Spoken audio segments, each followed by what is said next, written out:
So I want to build a coffee table, which is great, easy. The only problem is that I also want an ottoman here, because usually I sit over here and then my boyfriend, he doesn't have a place to rest his feet. So here's the idea.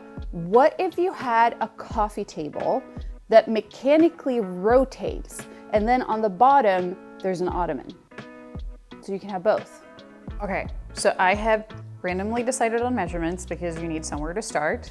I want the total table to be 60 centimeters wide, 40 centimeters deep, and then for there to be two 10-centimeter strips that are always in table mode. So I want the table to be taller than the ottoman, and I want it to be about 60 centimeters tall when it's in table mode and 44 centimeters tall when it's in ottoman mode, because that's the height of my couch.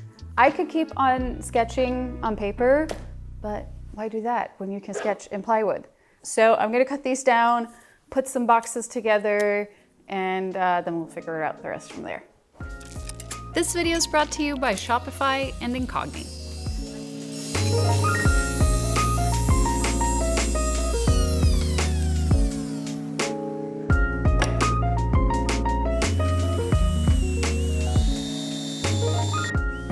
Okay, so imagine this. This side is all fabric. It's upholstered, it's nice, it's soft. And then here is the table side. Through some sort of mechanism, you can flip this between the fabric side and the table side, but these sides always stay static because you can put your cup or like your remote control here, but then you also have a place to rest your feet. I think that's wide enough for my feet. Yeah, that'll work. Do we have any legs? Maybe I'll just make some temporary ones. But what if I don't want to?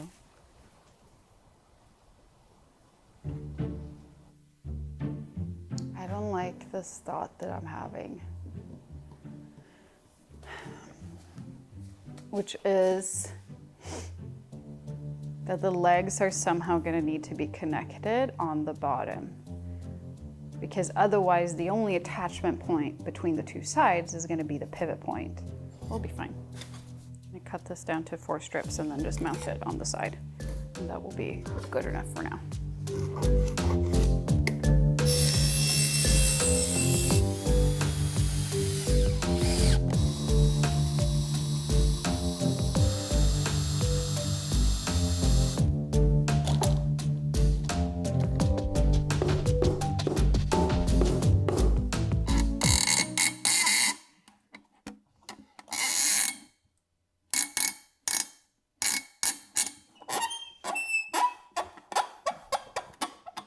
I need it to sit flush.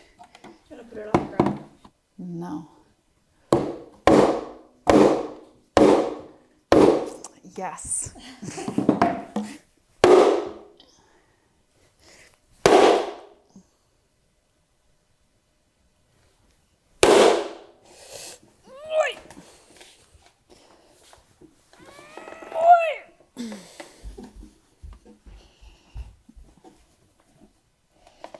Then, is that a good ottoman height? So like I would need a foam pad. So this might need to be even lower. I think just a little bit shorter and then it should be great.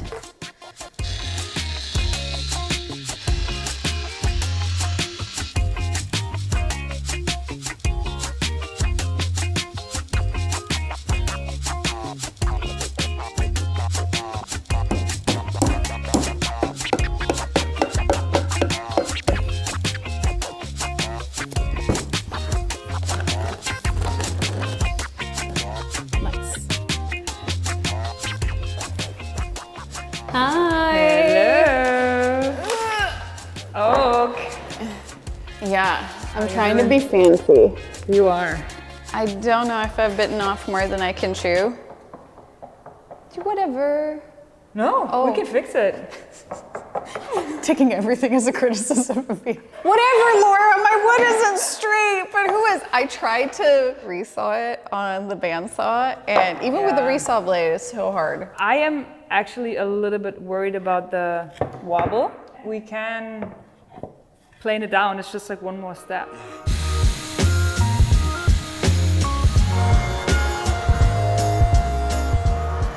It's so cool, huh? That is so.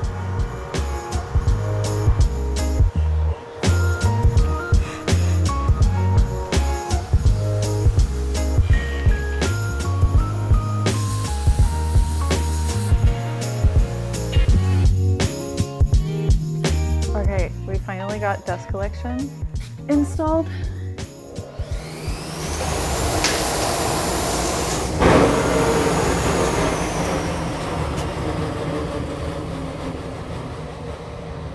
That sounded only a little bit wrong.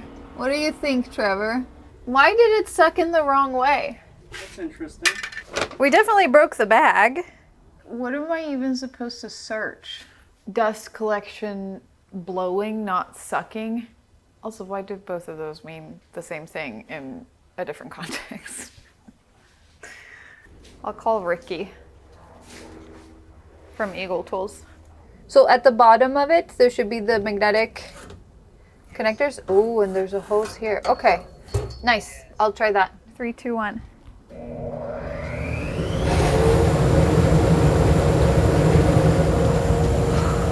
Yay! It works!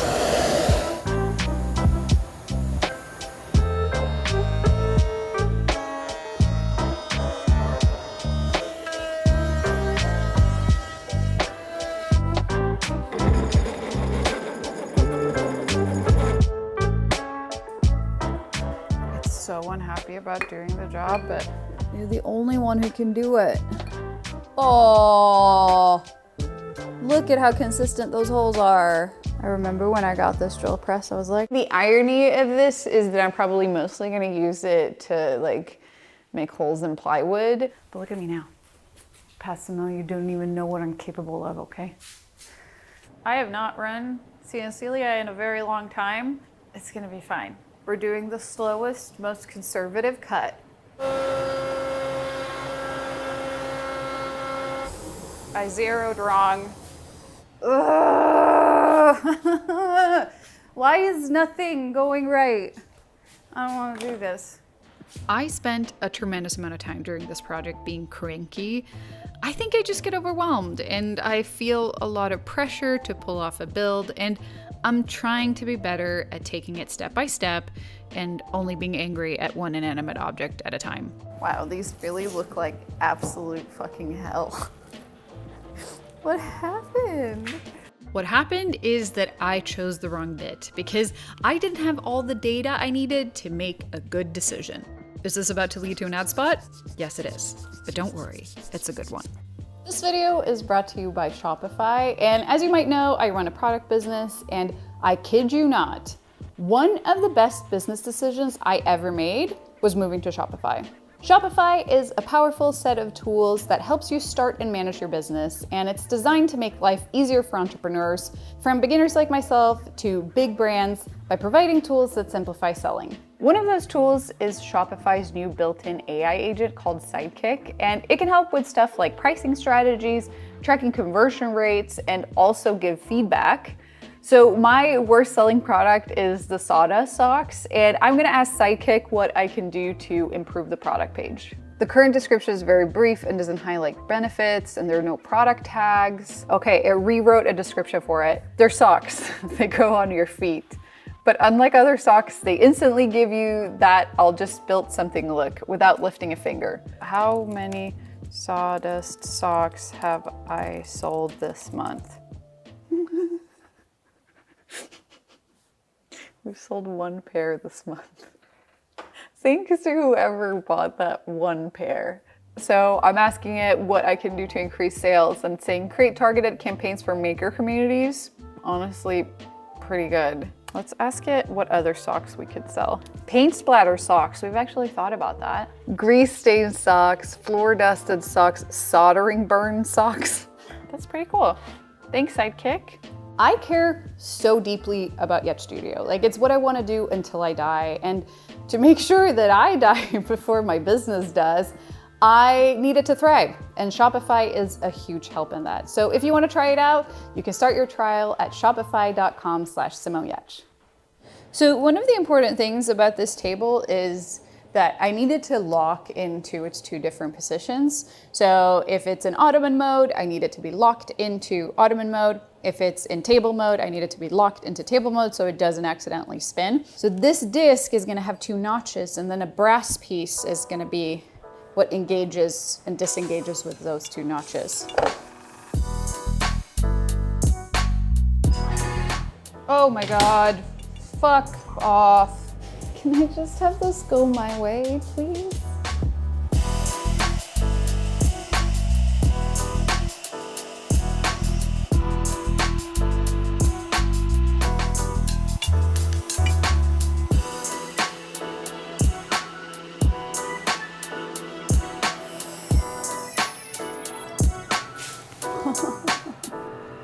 That's the last CNC op of the project as well. A shaky return to machining for me, but we did it. What a satisfying looking build process.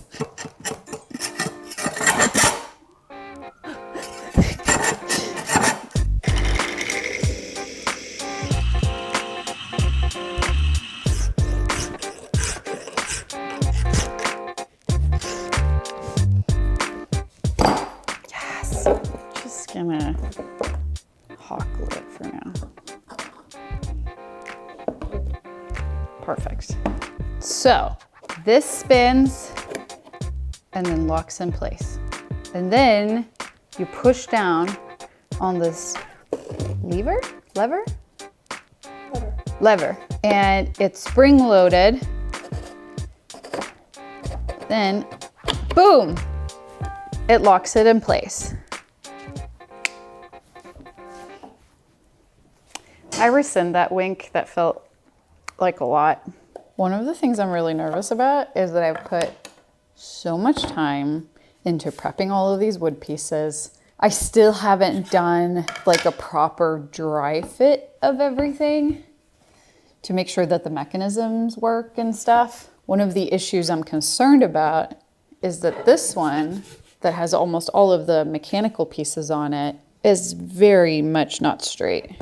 But I'm hoping when I glue everything together and I'm gonna have these shelves and everything that I can kind of clamp it together and straighten it out.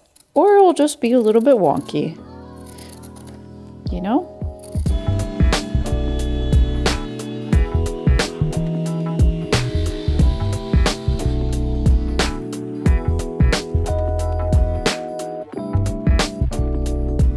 It's pretty good on center for having just eyeballed it.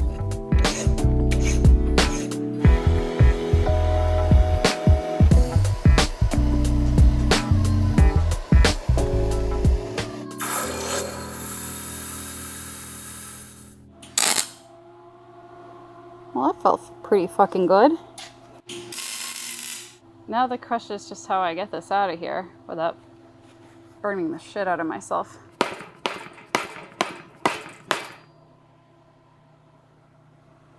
And now what? Doing this in the least efficient way possible. Whatever. Yes.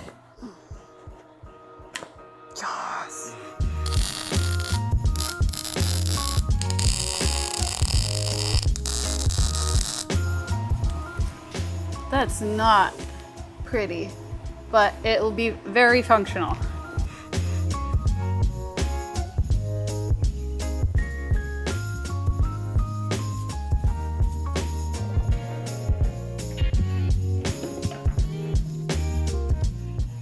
What's your confidence level, Laura?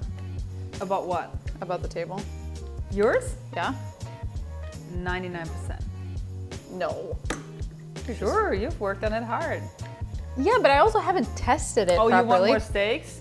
I think it's not gonna work. No.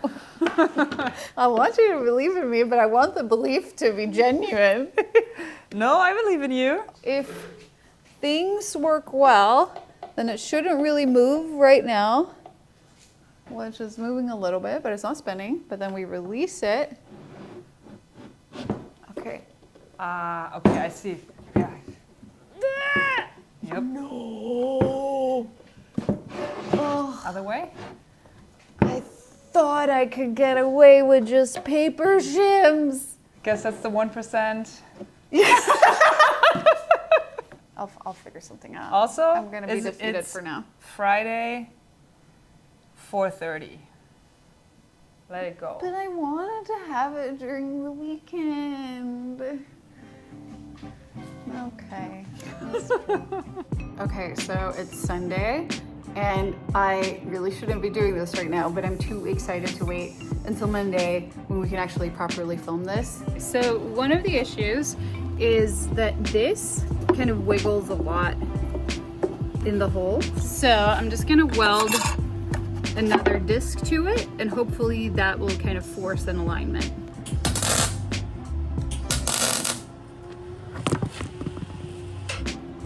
It doesn't move. It's a lot better. Okay, so we have these brass rods that now connect the legs for extra stability. I'm just gonna fiddle with it a little bit more. Put some final paint on, glue everything up, put the lid on with the hinges, put the cushion on. Nice.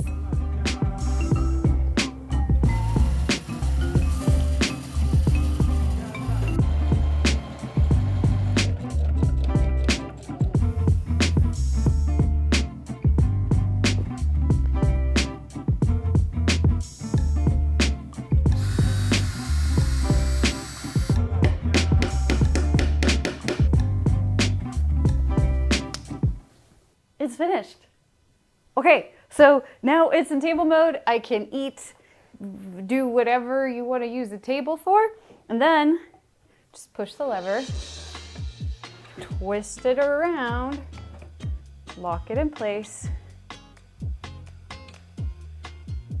I feel like I'm a broken record, but this turned out so much nicer than I thought it would.